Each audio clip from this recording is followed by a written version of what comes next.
Chapter 3 The Box. I think I was dreaming. It was something about a test at school that I didn't study for.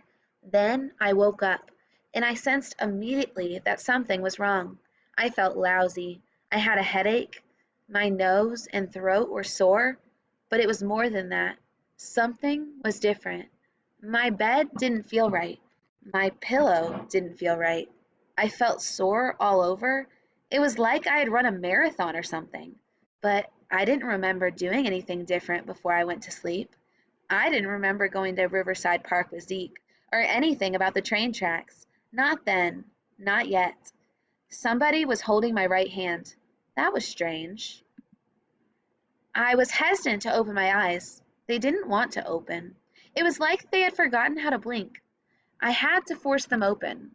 The first thing I heard when I opened my eyes was the sound of my mother screaming. "You're awake!" she shrieked. "He's awake! Harry's awake! My baby's awake!"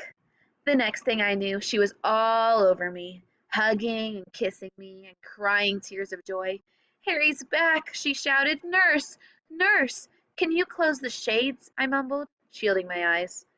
Everything seemed so bright. My eyes had been shut for so long, it seems. They needed to adjust to the light. My voice felt rough. My mother was hollering like she had won the lottery or something. I looked around. I was in a hospital room. There were a bunch of machines beeping, like those old-time video games. Tubes were going into my nose and an IV was in my arm. I had never even spent a night in a hospital before. I wasn't even born in a hospital. So I didn't know if all this stuff was normal or not. A couple of nurses rushed in, one of them a woman and the other a man. They seemed really happy to see me. I looked myself over, searching for clues about what had happened to me. I had all my limbs. There was no blood, no cast. I could move all my fingers. It didn't seem like I had any broken bones or anything. I couldn't imagine why I was in a hospital, or why everyone was acting like it was such a big deal. All I did was wake up. "Where am I?" I asked. My mother was too emotional to answer. "Mount Sinai Hospital," the male nurse told me. "You're in the ICU. We're going to check your vital signs. Then the doctor will come in to look at you." ICU? That's the intensive care unit. That's where they put people who need intensive care, I guess, but I didn't even know what they meant. I thought everybody in a hospital is supposed to get intensive care. That's why they're in a hospital. "Why am I here?" I asked. "You were in a coma, honey," said the female nurse. Then she told her partner, "Vital signs look good." A coma? That's serious stuff. Being in a coma is like being somewhere between sleep and death, but probably closer to death. I don't know much about it, but I do know that some people who are in a coma never come out of it. "How long was I out?" I asked. "A week," my mother said, wiping her eyes with a handful of tissues. "I didn't think you'd ever wake up." "Your mom was here the whole time," the female nurse said. "She's a real hero." A week? No wonder I was sore all over. I needed to move. I started to roll over so I could put my feet on the ground and stand up. "Not so fast, cowboy," the male nurse said, pushing me back towards the bed. I wasn't strong enough to resist. "What happened to me?" I asked. "You were playing by the railroad tracks at Riverside Park," my mother explained, still sniffling a little. "You must have hit your head on something. You had a concussion, honey. I am so glad you're back." And then she started crying again. Railroad tracks? I had no memory of being around the railroad tracks. My mom didn't seem mad that I had done such a stupid thing. She just looked so grateful that I was alive. The nurses were checking my vital signs, whatever they are, when another lady came in. Her name tag said Dr. Fisher on it. "Well, it's about time you woke up," she said, winking at me. "I thought we might have to start charging your mother rent to stay here. She never goes home." The doctor put her hand on the back of my head and moved it around. "The swelling has gone down significantly," she said. "That's a good sign. You don't have a subdural hematoma."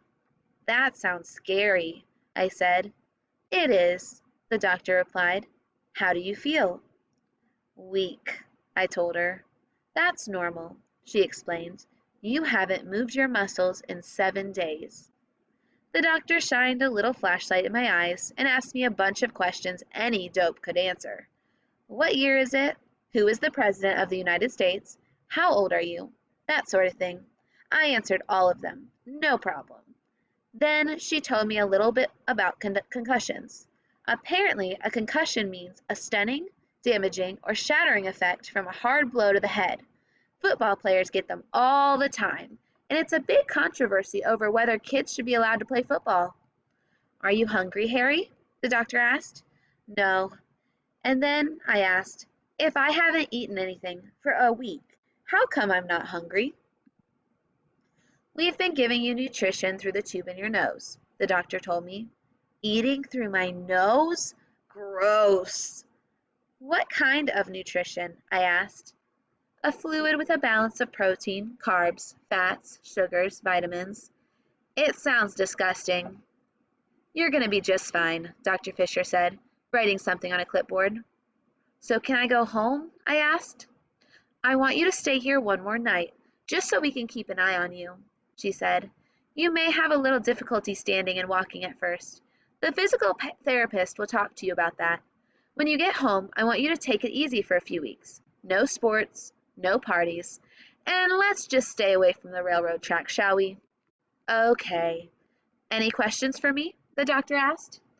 Am I going to be normal again? I asked. Were you ever normal? She replied. When I didn't laugh at her little joke, she said, young people usually bounce back quickly from these things. I think you'll be fine. If you continue to have a headache or nausea or vomiting, we'll take another look. When Dr. Fisher left, I noticed for the first time that the windowsill was filled with flowers, boxes of candy, cards, and letters. I struggled to prop myself up on the bed. My arms felt so weak. My mother put a pillow behind me and pushed some button on a remote control that made the top of the bed rise a little. Then she handed me a few of the get well cards. They were written by my classmates at school. Really nice notes. Even a few of the kids I didn't particularly like said they missed me and hoped I'd get better soon. Mom and I were looking at the cards when there was a knock at the door. It was Zeke. Remember me? He asked cautiously, as if he really thought I might not remember him. I gave him a fist bump. Zeke saved your life, my mother told me. If he hadn't been around to run and get help, I don't know that you'd be with us today, Harry. I looked at Zeke. He locked eyes with me and silently shook his head, very slightly, to let me know my mother did not know the whole story. You look good, lazy bum, he told me. I wish I could go to sleep for a week. What about school? I asked Zeke. I must have missed a ton of homework. Don't worry about that stuff now, he replied. You'll catch up. The important thing is that you came out of it and you're gonna get better. My mom got up and told me to smile so she could take a picture of me with her phone. Then she took her purse. I'm going out to the hall to make some phone calls and tell everybody the good news, she said. I'm sure you boys have a lot to talk about. As soon as my mom left, I turned to Zeke. Okay, what happened? I whispered. What were we doing by the railroad tracks? You don't remember? He asked. I remember going to the park, I told him. After that, it's a blur. Zeke reached into his pocket and pulled out a small, flat piece of silver metal. He handed it to me. It was shiny. What's that? I asked. It used to be a quarter, Zeke told me. Now it's a flattened piece of whatever they make quarters out of. I was beginning to remember. We put this on the train tracks? I asked, handing it back to him. Yeah. Why? I asked. Because we're idiots, Zeke told me. It was a stupid thing to do. Just as the train was coming, your shoelace got caught in the track. You couldn't get it loose. At the last second, you rolled out of the way. That's when you hit your head. It was all my fault. I'm really sorry, man. I'm so glad you're okay. I don't know what I would have done if you didn't come out of it. Zeke looked like he was getting choked up. I opened one of the boxes of candy somebody sent me and gave him a piece. That seemed to cheer him up a little. He told me that after the train passed by and I was unconscious, he dragged me out of the tunnel and ran to get help. He wasn't sure if I was dead or alive. When my mom came back to the room, she took more pictures of me and hugged me a lot. One of the nurses suggested she go home and get a good night's sleep. Mom didn't want to at first, but when I assured her that I was okay, she finally agreed to leave. She offered to give Zeke a taxi ride home. "I'll be back in the morning," she said, kissing me on the forehead. "I am so glad you're with us, honey." I was by myself. I turned on the TV with the remote at my left side and flipped through the channels, but nothing good was on. I skimmed a few of the cards and letters people had sent, but I was too tired to go through them. Why was I so tired if I had just been asleep for a week? There were a bunch of boxes of candy on the windowsill next to the bed. I reached over and picked up one of them. There was a ribbon wrapped around it. I knew I wasn't supposed to eat anything until I spoke with the speech therapist, but what harm could one piece of candy do? I untied the ribbon and ripped the wrapping paper off the box. There was no note attached to it. I opened the box and I was surprised to find that there was no candy inside.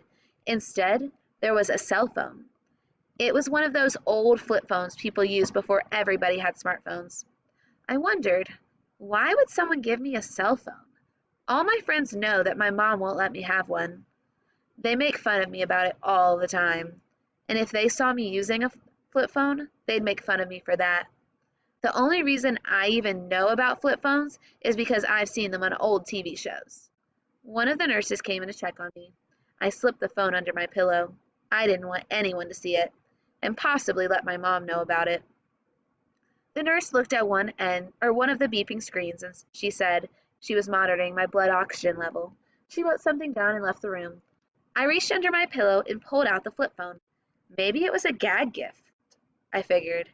The thing was so old, it couldn't possibly still work. I flipped it open anyway and pushed the power button. The screen lit up.